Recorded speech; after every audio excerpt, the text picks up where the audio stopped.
Vamos pues a comenzar con esta referencia al profesor Stefano de Fiores, cuyo libro pues tiene, según mis notas, más de 600 páginas.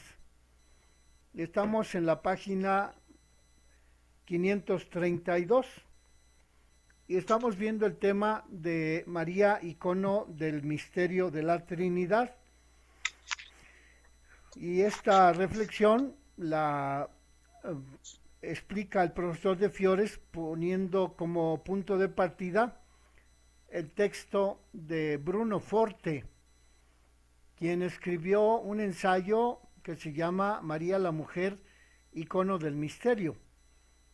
Este documento, María la Mujer, icono del misterio, se publicó allá por el año,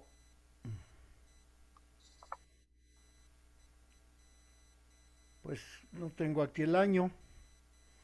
a ver, vamos a buscarlo, por aquí debe estar. María Mujer, icono del misterio, del profesor Bruno Forte, fue publicado me parece que en el 98. A ver, por aquí debe estar ese dato importante para saber, para ubicarnos en el tiempo.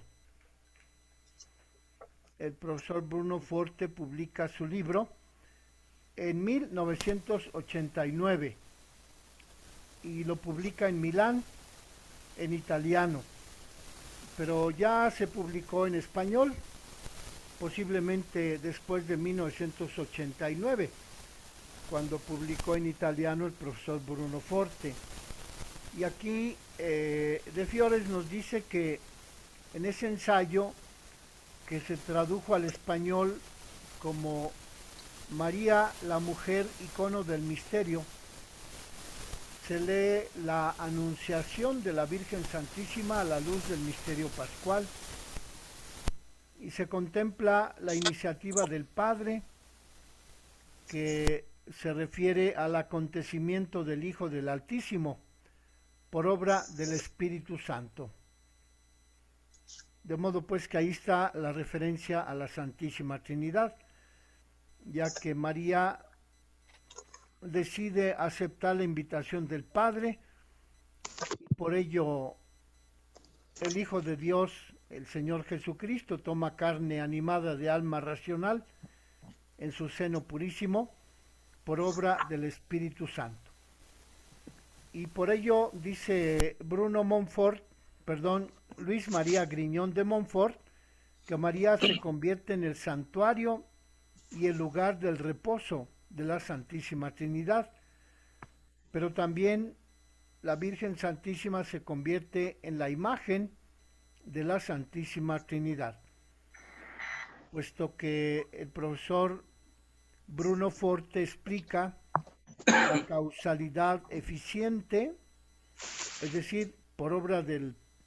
por acción del Espíritu Santo, la Virgen Santísima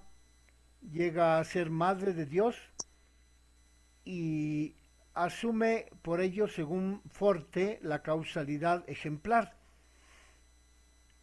Y Bruno Forte acuña la fórmula María la Mujer, icono del misterio,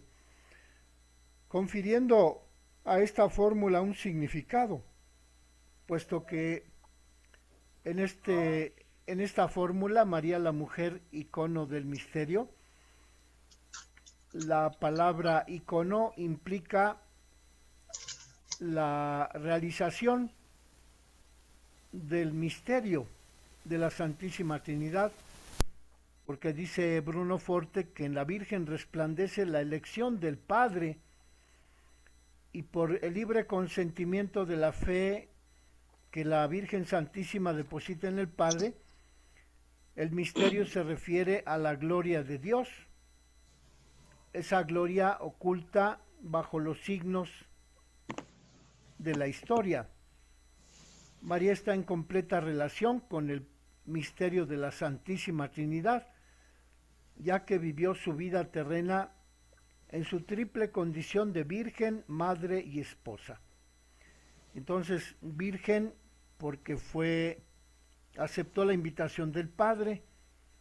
madre porque encarnó en su seno al Hijo Jesucristo, y esposa porque en ella actuó con eficacia el Espíritu Santo. Y por ello dice Bruno Forte que en la Virgen Santísima se reflejan las relaciones divinas de la Santísima Trinidad, del misterio de la Santísima Trinidad en el cuerpo, en la historia, en la persona de la Virgen. Dice de Fiores que, dicho de una fórmula más sencilla, María es el icono de la Trinidad, porque es virgen a causa de que recibe al Hijo Jesucristo por obra del Espíritu Santo. Es icono del Hijo porque recibe a su Hijo y se deja amar por el Padre. En cuanto madre, es decir, manantial de amor que da la vida, María es icono del Padre, y en cuanto esposa, es arca de la alianza,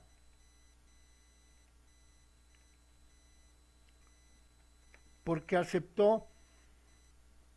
que en su vientre purísimo se encarnara el propio Dios. Y Bruno Forte dice que María es icono del Espíritu Santo, porque a través de su aceptación, la Virgen Santísima se convierte en la esposa del Espíritu Santo y se abre permanentemente al misterio de Dios en la historia de los hombres. Estas tres razones las proporciona Bruno Forte en esa obra que se llama María, icono del misterio, que hemos dicho que se publica en 1998 en Milán. Y por ello dice de Fiores que en esta perspectiva del misterio de la encarnación, el profesor Angelo Amato dedica 4 capítulos a la contemplación de María en el misterio trinitario, con el argumento específico de que en María se manifiesta el misterio de la Trinidad. Se publicó un documento en donde 190 especialistas participaron en el 20º Congreso Mariológico Internacional en Roma en el año 2000. Pero para el tema que está exponiendo de Fiores en este libro, en este texto, dice que reviste particular interés la espiritualidad trinitaria en comunión con María, porque se presenta a la Madre de Jesús como una oportunidad ofrecida a los cristianos en la que los creyentes podemos recuperar la experiencia de la Trinidad. Es decir, la importancia de que María sea el icono de la Trinidad, según Bruno Forte, estriba en que los cristianos podemos recuperar en ella la experiencia de la Santísima Trinidad, de manera que la acción de la Trinidad en María responda a actitudes espirituales que corresponden a la personalidad religiosa de Santa María en un crecimiento continuo, y que por ello nosotros los creyentes podemos tomar ejemplo de la Virgen para que también nosotros vivamos esa experiencia de relación con la Santísima Trinidad. Y de Fiores habla de la posmodernidad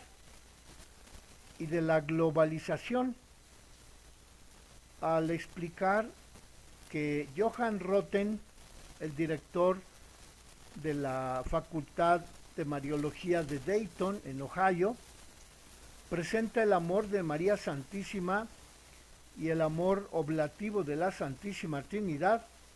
como antídoto de las desviaciones culturales, de la globalización, del neoliberalismo y de la posmodernidad. Porque dice Johann Rotten, desde la Universidad Mariológica de Dayton, en Ohio, Estados Unidos, María responde a las interpelaciones actuales y lo hace a través de la realidad expresada por sus títulos, en concreto la nueva Eva. María sensibiliza el valor fundamental de la vida, puesto que en ella renace la vida redimida del pecado. Y en María, a causa de ser ella la nueva Eva, el creyente adquiere una conciencia respetuosa de la creación, no ya destructiva de la creación, como fue el caso de Eva. Y también dice Johann Rotten, de la Universidad de Dayton, en Ohio, que como hija de Sión, la Virgen inserta en la historia de la salvación la construcción de un mundo que corresponde a los designios de Dios, puesto que en ella se cumple la bendición del Antiguo Testamento que Dios dio a los habitantes de Jerusalén, a los que bendijo con toda clase de bienes espirituales y celestiales. Y ahora es ella, la Virgen Santísima, quien inserta en la historia de la salvación la construcción de un mundo que corresponde al designio divino, sin que intervenga el pecado, porque ella, por su obediencia, permite que el Hijo de Dios realice también la obediencia plena a la voluntad divina del Padre. Y Johann Rotten también afirma que como sierva del Señor, María pone toda su vida a disponibilidad de Dios. Por ello nos proporciona a los creyentes una postura fiel de servicio a Dios, que es válida para todos los creyentes en Cristo. Esa postura de servicio debe ser adoptada por todos los creyentes, de la misma manera que la Virgen fue sierva del Señor. Y también René Laurentín, en una mesa redonda, puso de relieve el concepto para comprender la relación de la Virgen Santísima con la Trinidad, puesto que René Laurentín dice que la relación entre la Santísima Trinidad y la Virgen es amor, es unidad suprema, y por ello la persona de María no es una individualidad encerrada en sí misma, sino que es una persona que se relaciona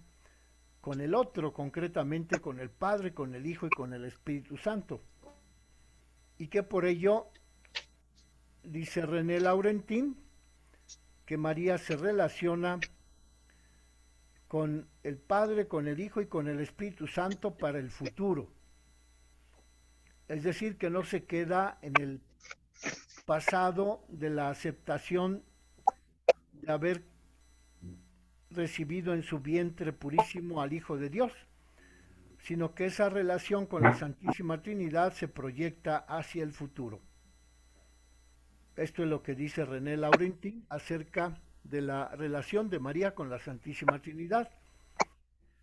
Y como dice Grignon de Montfort, María es toda relativa a Dios.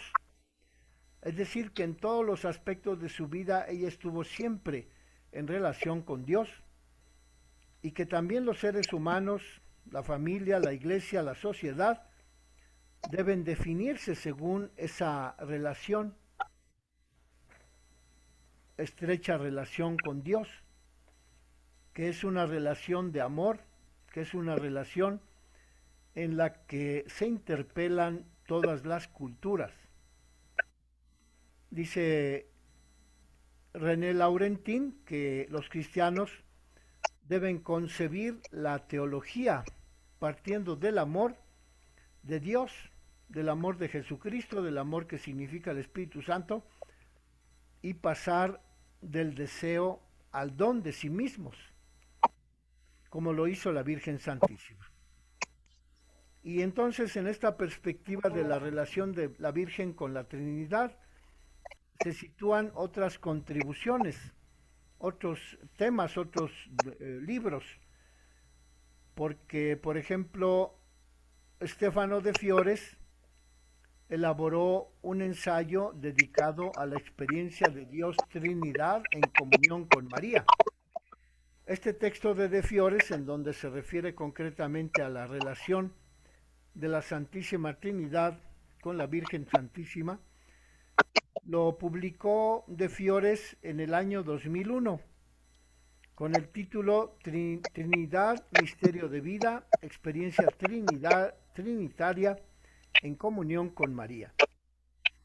Como vemos, pues también Stefano de Fiores aporta una reflexión acerca de la relacionalidad de la Virgen Santísima con la Trinidad. Y en esta relación que propone de Fiores entre la Virgen y la Trinidad, se especifican las relaciones de Santa María con cada una de las tres personas. Así nos propone el siguiente texto de reflexión sobre María como reflejo del Espíritu, sobre María como testigo del Verbo y sobre María como revelación del rostro del Padre. Acerca de María como reflejo del Espíritu, dice el profesor de Fiores que más allá de todas las determinaciones por las que el Espíritu Santo ha intervenido en la historia de la salvación, en María el Espíritu Santo se revela particularmente como fuerza, como el poder que desciende de lo alto, porque la tarea más importante del Espíritu Santo consiste en que sea posible lo que humanamente es imposible. Es decir, la empresa imposible que se realiza en María es que el Espíritu Santo genera el Hijo de Dios en el seno de una criatura. Aquí la desproporción es evidente porque lo semejante produce lo semejante. Y hay que decir que la Virgen Santísima no es Dios. Por ello dice de Fiores que se manifiesta el poder del Espíritu Santo como fuerza en el seno de la Virgen María. Y además ese poder del Espíritu Santo se manifiesta como unión de dos estados, puesto que en María Santísima se conjugan la maternidad y la virginidad, que es una unión humanamente imposible. Por ello dice de Fiores que el Espíritu Santo manifiesta sobre todo su poder divino, la Virgen María, porque hace que se encarne en el vientre de la Virgen el Hijo de Dios y hace que en ella se mantenga la virginidad junto con la maternidad.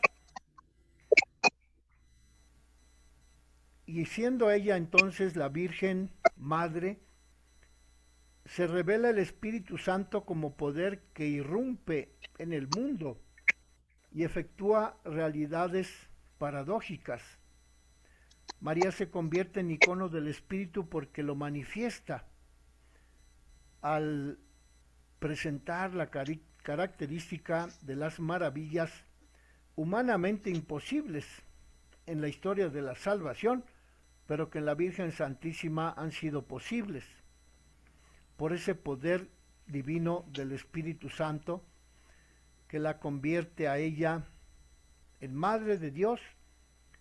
y la convierte también en virgen y madre. Después el profesor de Fiores se refiere al signo del Verbo encarnado como elemento de relación entre María Santísima y el Hijo Jesucristo. Y dice que la acción del Verbo es la encarnación en el seno de la Virgen María. El Verbo tan solo se encarnó, padeció, murió y resucitó. Por ello dice de Fiores que aquí llegamos a la cumbre de la historia de la salvación, porque el encuentro de la alianza entre Dios y el hombre se constituye en una unión indisoluble. Más aún, ese encuentro entre Dios y el hombre se constituye en una identificación entre Dios y el hombre, porque el Verbo se hace carne, el propio Dios se hace hombre. La madre, más que una efigie del Hijo, se convierte en la revelación de la encarnación. Es decir, en el hecho de que ahora Dios y el hombre no son separables, sino que Jesús es el mediador, porque en él la parte humana y la parte divina están unidas en una única realidad. En este sentido se comprende lo que afirman los padres de la Iglesia cuando dicen que Jesús es la carne que se encarna para la salvación. María se convierte en la garantía de la encarnación en contra de cualquier herejía, en contra de cualquier maniqueísmo, en contra de cualquier negación de esa unión entre la carne y Dios. Y en cuanto madre de Jesús, María proclama que el Verbo se hizo carne y que Dios cercano se hizo el Dios con los hombres, se hizo nuestro hermano. Dios se hizo testigo de la alianza, depositario entre Dios y el hombre en la encarnación de la segunda persona de la Santísima Trinidad en el seno de la Virgen Purísima. Por ello dice de Fiores que la alianza entre Dios y el hombre se pone de manifiesto en el seno de la Virgen, porque la alianza se realiza en el seno purísimo de la Virgen y ahí se une Dios con el hombre, y que esa alianza esponsal se verifica en las bodas de Caná, al pie de la cruz y en Pentecostés. Es decir, que no solo en el seno de la Virgen Santísima se pone de manifiesto ese poder divino de Jesucristo en relación con María, sino que también ese poder de Jesucristo en relación con María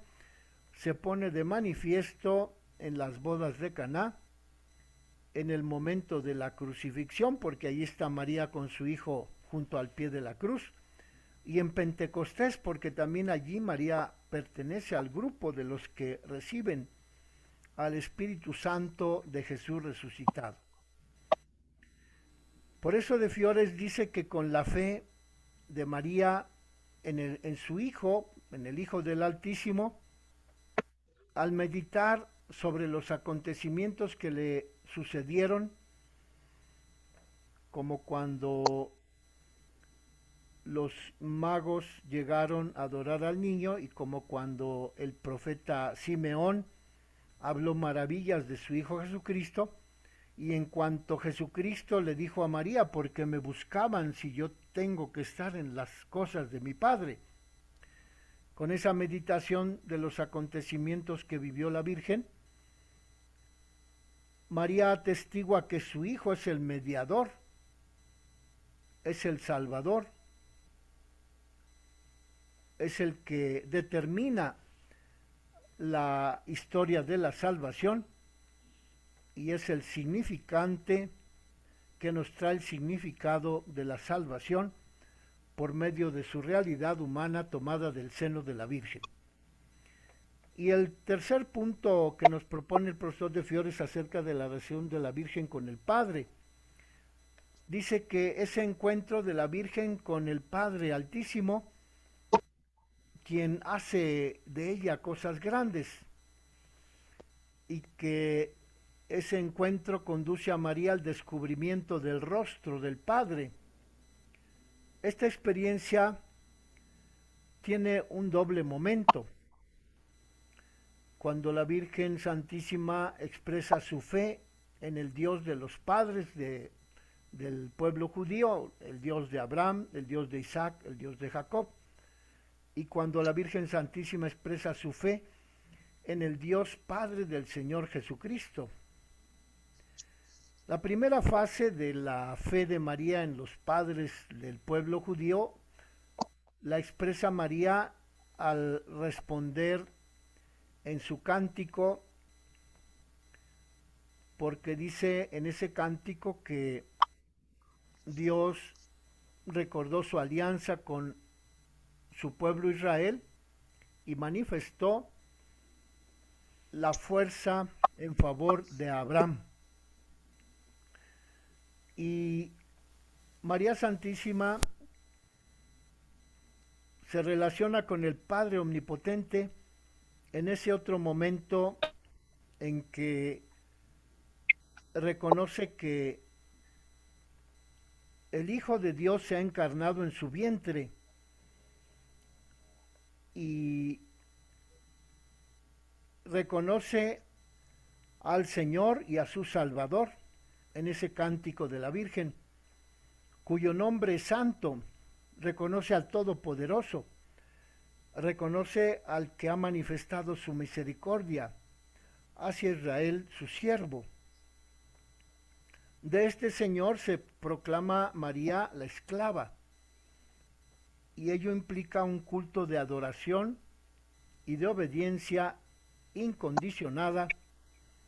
que propone la Virgen Santísima en su cántico respecto del Padre Todopoderoso. Pero dice de Fiores que hay una segunda fase en donde se relaciona la Virgen Santísima con el Padre Todopoderoso. Cuando el ángel le dice a la Virgen que el Hijo del Altísimo será el que se encarne en la Virgen María, en su cuerpo, en su vientre purísimo. Y cuando Jesús le dice a María, ¿por qué me buscaban que no sabían que yo debo estar en las cosas de mi Padre? De modo pues que María Santísima se relaciona con el Padre y nos lo hace ver en su cántico evangélico en el Magnificat, pero también en las palabras que escucha de su Hijo Jesucristo, cuando la filiación del Padre, del Hijo respecto del Padre es manifestada por Jesús, y esa manifestación constituye para María un estímulo para reconocer el vínculo que la une a ella con Dios Padre a través de su Hijo. Por eso dice de Fiores que no es improbable que María se haya sentido cercana al Padre Todopoderoso, al Padre al que se refería Jesús cuando en la puerta del templo de Jerusalén, él le dice a José y María, ¿por qué me buscaban? Que no sabían que yo debía estar en las cosas de mi Padre. Y es ahí donde la Virgen descubre el vínculo especial que une a su Hijo Jesucristo con el Padre Todopoderoso. Por eso dice de Fiores que María se sintió cercana al Padre y en cierta forma la Virgen se sintió como una continuación o manifestación visible del Padre, ya que el Hijo es el único que puede ser llamado Hijo por el Padre y por la Madre. También María puede ser la única, es la única que puede llamar a Jesucristo Hijo suyo. Entonces dice aquí de Fiores que el icono de, del Padre es María porque engendra al Verbo y en ella se engendra el Verbo de la eternidad. Y por eso la ternura maternal de Dios de Israel se encuentra también en la Virgen Santísima, por ese amor de la ternura que ella expresó a su Hijo Jesucristo a lo largo de toda su vida. A través pues de otros acontecimientos, principalmente en el misterio pascual cuando muere Cristo en la cruz, Dios revela a María como su rostro misericordioso. El Padre Todopoderoso se manifiesta en la ternura que la Virgen María propicia a su Hijo Jesucristo. Y también dice de Fiores que ese rostro del Padre se manifiesta en la Pentecostés, cuando María profesa la fe de los apóstoles y proclama que el Padre ha resucitado a Cristo con el poder del Espíritu Santo. Y por eso el misterio de la Trinidad se manifiesta en cada cristiano cuando recibe el bautismo, porque ese bautismo es otorgado a cada creyente en el nombre del Padre, en el nombre del Hijo, en el nombre del Espíritu Santo. Y este misterio de la Trinidad, del que María experimentó en diferentes momentos de su vida, con el Espíritu Santo cuando fue cubierta por el Espíritu desde Nazaret, con su Hijo Jesucristo cuando lo encarnó en su vientre purísimo, con el Padre Omnipotente cuando escuchó de su Hijo Jesús que él debía estar en las cosas de su Padre y por tanto también debía ocuparse de las cosas de su madre. Y por ello esta relación en el Padre, el Hijo y el Espíritu Santo se transmite a cada creyente en el bautismo. Y María abre a cada creyente a la relación personal con cada una de las tres personas divinas, puesto que en el bautismo recibimos esta filiación, esta relación con el Padre, con el Hijo y con el Espíritu Santo. De modo pues que por eso dice de Fiores que María es icono del misterio trinitario, porque nos permite también a cada uno de los creyentes establecer esa relación estrecha, vinculante, amorosa, definitiva, eterna, con el Padre, con el Hijo y con el Espíritu Santo, a la misma manera que ella estableció esa relación con el Padre, con el Hijo y con el Espíritu Santo. Pues es el tema que nos propone aquí el profesor de Fiores, acerca de cómo la Virgen Santísima es el icono, es decir, el misterio, la manifestación, la forma en la que nosotros podemos identificar a las tres personas divinas en relación con el ser humano. Es con el Hijo porque se relaciona de manera que ella lo encarna en su vientre purísimo. Y de cierta manera, como dice aquí de Fiores, María es continuidad del amor del Padre con el Hijo Jesucristo, porque también ella como madre puede decir que Jesús es su Hijo. Y esta relación de María con el Espíritu Santo se establece desde el día en que el ángel la visita en Nazaret y le dice que el Espíritu Santo la cubrirá con su sombra. Y esa presencia del Espíritu Santo en la Virgen se confirma en la Pentecostés, cuando también a ella le toca recibir al Espíritu Santo en unión con los apóstoles.